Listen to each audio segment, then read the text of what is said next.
In this episode, I had the pleasure of speaking with Kristin Mallon, who is a board-certified nurse midwife, breast health expert, published author and a mother of 4. Kristin has attended over 1,000 births, so has a huge wealth of knowledge when it comes to all things childbirth. I used this opportunity to ask Kristin some of the burning questions that I'm often asked by mums who are just embarking on their parenting journey. And there's some great tips and insights in this episode on topics including the first hour after birth and latching.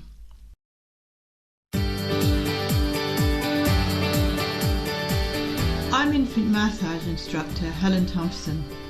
Hello and welcome to First Time Mums Chat. Being a parent for the first time is challenging and changes your life in every way imaginable.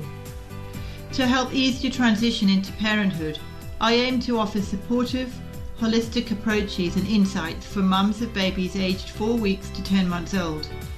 My goal is to assist you to become the most confident parent you can and smooth out the bumps along the way. This podcast is brought to you by My Baby Massage, so let's do this together. This podcast is for informational purposes only and does not constitute medical advice. Please contact a medical practitioner if you are concerned or have any medical issues. Welcome, Kristin, to First Time Mums Chat. I'm delighted to have you here. I've always wanted to talk to a midwife, so let's start with asking what you do and what you're passionate about. Thanks, Helen. Thanks so much for having me here.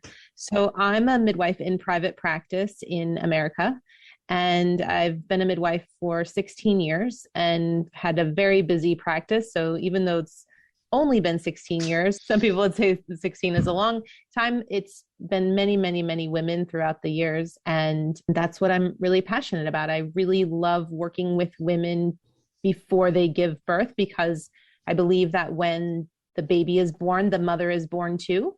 And so I love to kind of give women that great first start. That's a nice way of putting it. The mother is born too. I really like that.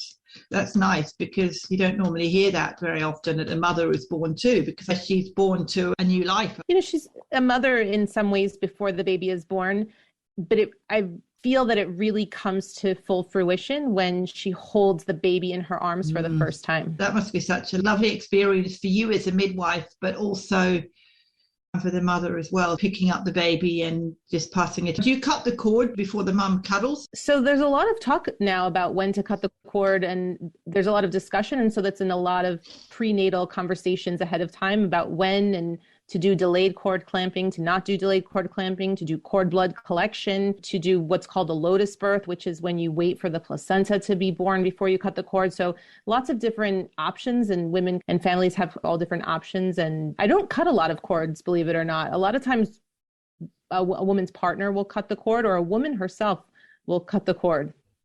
Okay, so that's nice, because I think it gives you that connection. It's kind of a ritual in some ways. There's a little ceremony to it, I think. It's a moment in time. And I think that we have a lot of rituals for a reason, and they serve a great purpose. And that's one of life's kind of cool, unique, once in a lifetime, twice in a lifetime, 5 times in a lifetime, however many kids you have, rituals. Yeah, because I know you're a mother of 4, so you would have experienced that from the mother's side as well as being a midwife. Yeah, my husband cut the cord all 4 of my own birth. We kind of had the conversation ahead of time, and he was the one that did it all 4 times. What are some of the things the mother should see after she's given birth? We've just talked about cutting the cord, but are there any other things a mother should see after birth? Yeah, in the immediate postpartum time, the first hour is that time when, for most women, they really describe that moment as a very surreal out-of-body experience. And I find a lot of women, they struggle with that. They feel lost, they feel out of body, they don't know how to verbalize it. And some women have all different types of emotions around that. Sometimes there's immense joy, there's immense guilt, there's immense apprehension. And I really just think that women should know that in that first hour, there was a lot of movement. It's called the golden hour, when the baby should really be skin to skin. And I'm not as big of a proponent of that as some think. There's a very wonderful doula who created this concept called the birth pause. And I thought it was so beautiful, where she talks about how when the baby is born, if a woman is kind of left to her own devices and not put into her head that she should have any kind of, the baby has to go immediately to the chest, and then we have to do this and you have to do that, and you should, that women have this pause, whether it's a beat or a minute or 5 minutes, where they just take it all in. And I think that's what's happening in those moments, and in that pause, it's the transition from either not having any children outside of the womb to having your first child outside of the womb, or to be going from, if the unit is with one child to or to many. Anytime a new life is added to, or a new baby is added to a family, there's a shift and a transition. And she did this beautiful explanation of the birth pause. And her name is Mary Esther Malloy, and I can give you the information to put in your show notes about that, where women can read about it.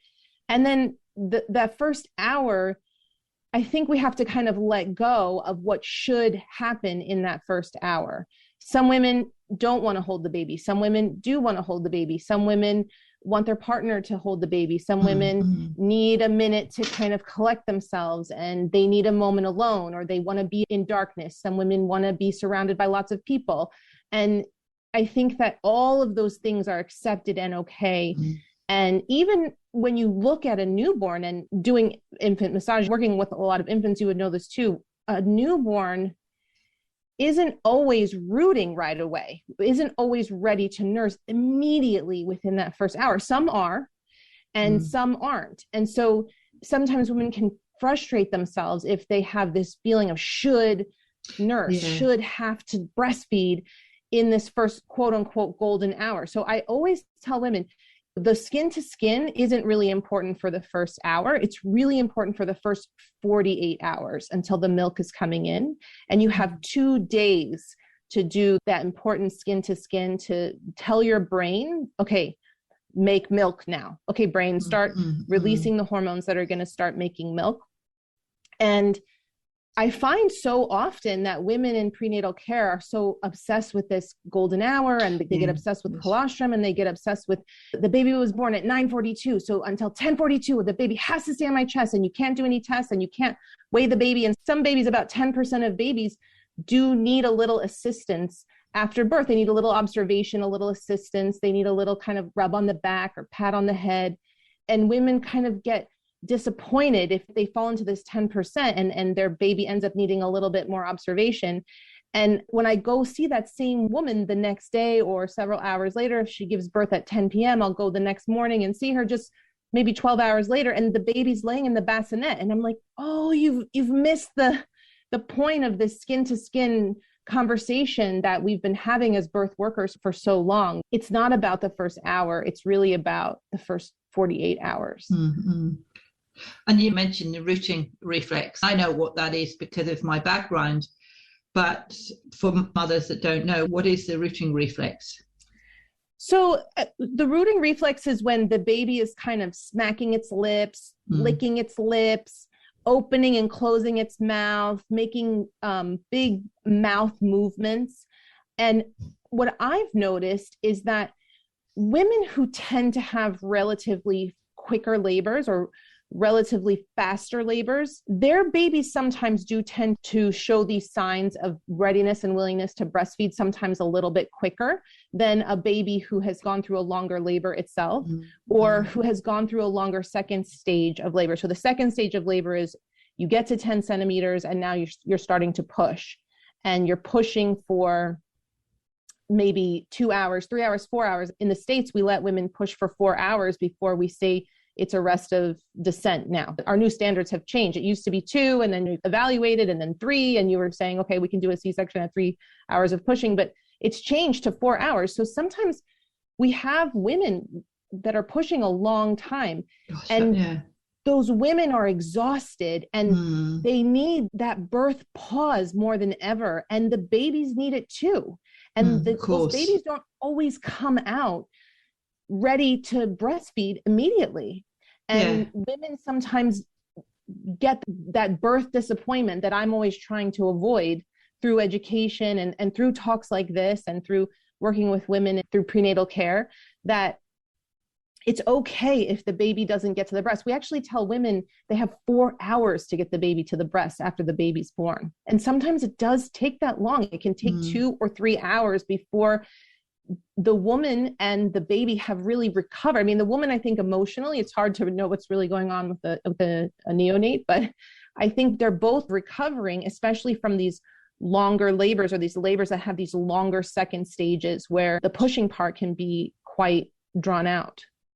It can be drawn out, as you say, for the baby as well, because we always think of the mother being exhausted, but I'm thinking of the baby going through the birth canal. That's quite a dramatic experience for a baby as well. And when the mother's pushing, it can put a lot of strain on the baby, I would imagine, as well. Absolutely. So in the first hour, the woman is having her own kind of transition. There's a lot of realizations that are happening, a lot of aha moments. There's a lot of instincts that are kicking in. And it's okay to take the time to let that all wash over you. There's not these time limits on it. Everything has to happen within this first quote unquote golden hour. I really say give yourself 4 hours to bond and skin to skin and latch and do all these things. Women will often go through in the first hour too, the shakes. And I'm sure you might have heard about that. There's usually a tremendous amount of shaking, and that happens with or without epidurals. A lot of times women will blame that on their epidural, but it happens without epidurals also, where if you look at an animal, and this comes from Bradley was an obstetrician who created the Bradley method of childbirth, and he modeled his method of childbirth based on watching animals give birth. He did have some really good points, which was that whenever an animal goes through a significant event, there is shaking. You'll see often animals do this. If they have near misses, they'll have any type of something where their adrenaline gets up very, very high, they will have a shake to kind of process physically what happened to them emotionally. And there is the fluid shift, and there are the hormone shifts, which are also contributing to the shaking. But the shaking is a big thing that happens to women for usually about an hour or even 90 minutes after they give birth, the uncontrolled shaking. I can understand that. You mentioned earlier about latching. That was one of the things I was going to ask you about. What are some of the common issues that happen both for baby and mum when they first start latching? Well, I think what's really helpful about latching in general is the concept of latching should start before a woman gives birth, hopefully, ideally.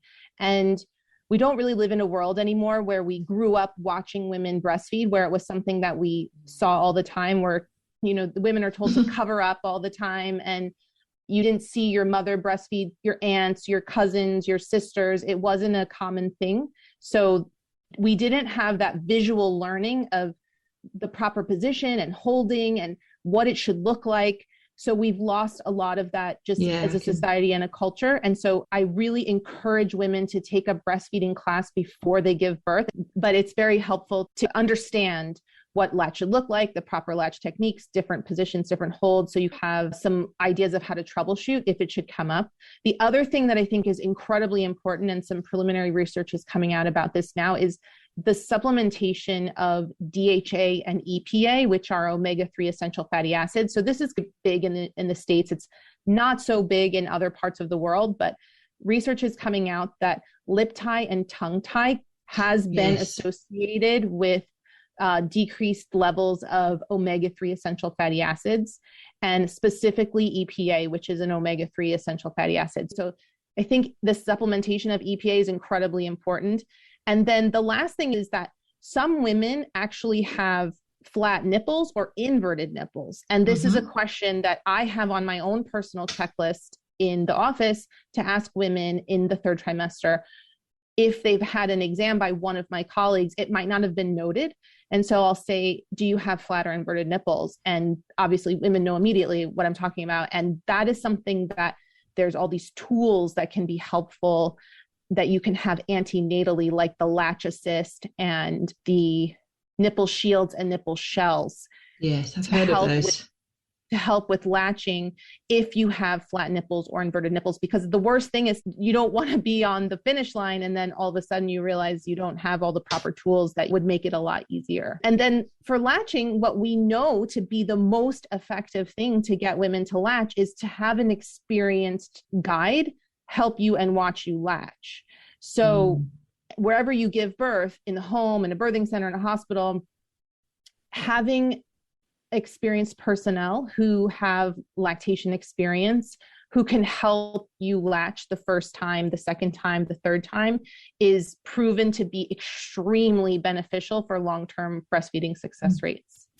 Yeah, I can imagine that, because if you have a bad latch, it may affect the milk supply, but I don't know if that's true. So probably not necessarily affect the milk supply, because the milk supply is coming from a production scheme, I always say. So it's really a supply chain thing. So you're stimulating the breast with anything, really, with the baby's mouth, with the baby suck, with a breast pump, or with your hand. And that's telling your brain to make more milk. And there's a little bit of a delay. There's a lag.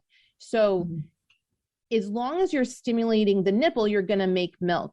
If you don't have a good latch, it could lead to pain. It could lead to blister formation. And then that could ultimately make it so that a woman can't take the pain anymore and then doesn't ultimately breastfeed because it's too painful.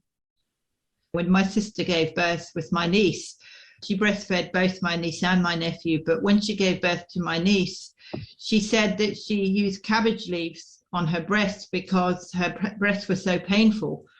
I'm assuming that could have been because she'd had a bad latch and she wasn't connecting as much. And that's why, I don't know if that was a good thing or a bad thing, but that's what she did.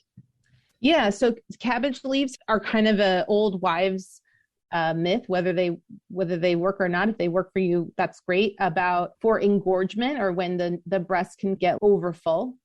And now there's a lot of different kind of ointments and creams, and there's something called Soothies, which can help for any type of nipple or blister formation on the breast. And that's what the shells and the shields help with also. The shields will actually protect the nipple if the baby doesn't have a good latch. But if you've done all the steps, if you took the EPA in pregnancy and you went to a breastfeeding class and you evaluated whether or not you have flat nipples, and then you give birth, and then within those first few times that you're breastfeeding, you have an expert that's helping you get a good latch going, and you're still having issues, then it's good to consider the possibility the baby has a lip or tongue tie, which is much, much more common these days. Yeah, I've heard about that. I've spoken to a few doulas who have told me about that and what they've done to help that. So Can you actually give your baby too much milk? Can they suck so much that they get too much milk? Yeah, not very many women, but some women do have oversupply. And it's a very complicated problem that is very multifactorial and ultimately have a lot of different issues. But if the baby's getting too much milk, a lot of times they'll be throwing up after every feed. Throwing up after every feed can signify other things too. It could be like reflux. That the baby, exactly, like the baby has reflux, or that the baby, there's something else going on gastrointestinally, or the baby has a milk allergy or some sort of lactate allergy, or the baby's allergic to something that you're consuming. But most of the time, if a baby's overfed, the baby will actually throw up after every feed. Most women who have oversupply know, because in the beginning, in the first 6 to 8 weeks, when a woman pumps, she'll get anywhere between 2 to 6 ounces out. And women who have an oversupply are getting 8 ounces, 12 ounces, 16 ounces out when they pump. And that can also create a different issue, believe it or not, with weight loss in babies, because they're getting too much of the milk that's the sugary, watery milk, and they don't end up getting the fatty milk, the hind milk that comes from the second part of the letdown of the breast, so that they end up getting too overfull on the sugary, watery milk, and they don't end up getting the fatty milk that's behind. And there's all different ways to kind of correct oversupply in breast milk. Working with a lactation consultant is really helpful, I think, in those situations, and the pediatrician can a lot of times be very helpful. And in the States, we use this website called Kelly Mom. So that website is one of my favorite websites to refer women to, because it helps to filter out all the noise on the internet. There's a lot of noise Yes. when it comes to really good information, and it's monitored by lactation consultants. And so they monitor all the content and they filter out all of the bad information, which I think is great. Yeah, I've heard that some mums say that they've been told that they have to drain one breast before they go on to the next breast. I would say that's a myth, but I'm not experienced in that. So I tell women a lot that when they give birth, this is like another really good thing for the immediate hours after a woman gives birth. Every single person, every nurse that they go through in their rotation throughout whatever center they give birth in, their sister, their mother, their friends, anyone who has had a baby is going to give them advice. Yeah. No one is going to be a better expert on their body and their baby than them. Yeah, so I agree. try to tell women, as much as you can, take all the information that you're getting in and try to sift through and try to grow your intuition and see what sits right and feels right with you. If someone's telling you, you have to feed that baby every 3 hours, you have to wake that baby up in the middle of the night, but that doesn't intuitively feel right to you, then it's probably not right for you and your baby, because no one knows your baby better than you. And nobody knows your body better than you. Exactly. So some women might need that. They might need to drain one breast and then go to the next breast. And that's how breastfeeding works well and best for them. And some women, it doesn't work well for them. They have to use both breasts for every single feeding, and they use both breasts. And that's just how that type of feeding goes for them. And then it's really helpful to not get caught up in advice that someone else told you specifically. And I tell women this as much as I possibly can. A lot of times they're listening to me in the prenatal period. When a woman gives birth, especially if she has sisters and her mother, those voices are going to be the loudest to her. And they're not always the most correct for her. So a lot of times women think, I'm going to give birth the way my mother gave birth, or I'm going to give birth the way my sister gave birth. And I want to say that it usually doesn't go that way.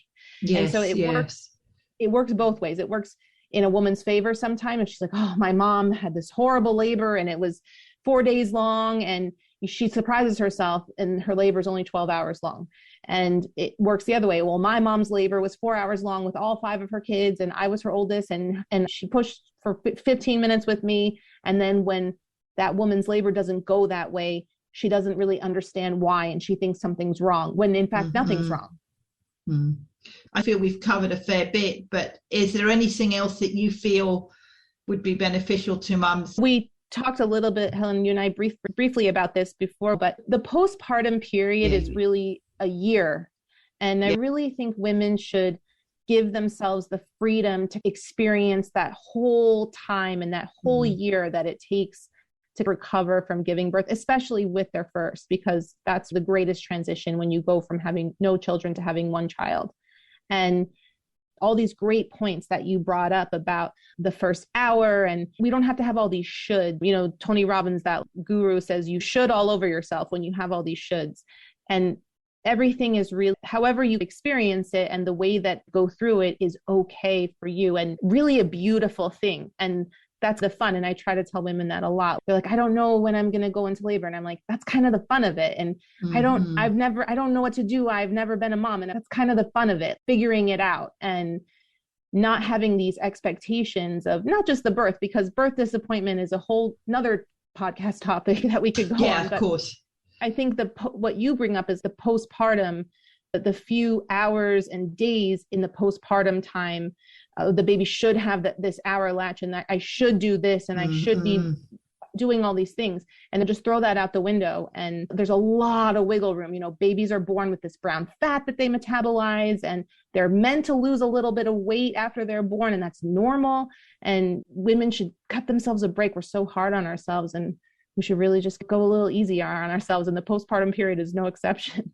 I agree. And I think it's important that they take care of their physical health. There's so much going on after you've given birth. And as you say, you've got to allow yourself time to relax. And I don't agree with shoulds either. I think you should do this, you should do that. You should go with your gut feeling and not listen to your mother's gut feeling. Listening to your intuition and thinking, do I really feel comfortable with this? Can I do it this way? And talking to your midwife or your lactation consultant about different ways, saying, no, I don't feel comfortable that way. can I do it a different way? Yeah, absolutely. And I think you bring up this really great point, which is about honing your intuition. And I say that intuition is like a muscle. The more we use it, the better we get at it. And you can hone your intuition even during your pregnancy. If something doesn't feel right, it probably isn't right. If you feel like you should do something or you want to do something, then that might be a good thing for you. And then you start to have these really good experiences with trusting your intuition. And then that can carry over into your transition to motherhood. Yeah. And it's something that we can get better at as we get older too. So after all these wonderful tips, if a mum wanted to get in touch with you, how would they go about doing that? So we have a podcast called True Birth Podcast, and it's at truebirthpodcast.com. And we talk more about pregnancy and labor. It's really about a lot of those topics. And the website to our practice is maternalresources.org. Thank you. I've really enjoyed talking about all this. I've actually learned a lot more about latching. So thank you for coming on the podcast and sharing all this wonderful information. And just to add about your podcast, I did listen to it and I find it very informative. I like the approach. Male, I think he's doctor involved as well, because it makes it more fun. I think you two have a very good rapport and I recommend it to mums. It's very good. Yeah, thank you. And thanks so much for having me on. It's been so fun. I hope you find Kristin's tips and insights as helpful as I did. I really like Kristin's belief that when the baby is born, the mother is born too. You can regularly listen to Kristin sharing her expertise via her True Birth podcast, which is highly recommended. And I've included a link to it in the show notes at mybabymassage.net/podcast/053. Please help me spread the word to other mums by rating and reviewing my podcast on Apple Podcasts. This helps me support more mums, yes, just like you, for a smooth journey into the exciting world of parenthood. I am really passionate about First Time Mums Chat and providing a weekly resource that helps parents who are new to the whole world of parenting, and I want to hear from you. I warmly welcome questions and feedback and comments on my podcast episodes. I am always on the lookout to interview mums who are doing amazing things. Is your little one suffering from colic or constipation? I may have just the thing to help you experience less crying, less stress, and have a happier, more contented little one and household. Just go to mybabymassage.net/colic to get your free colic remedies cheat sheet. Start soothing your baby and get some much needed rest and build a deeper bond with your baby that grows stronger every day. That's mybabymassage.net/colic. So please reach out by sending me an email at support@mybabymassage.net. And once again, thank you so much for listening.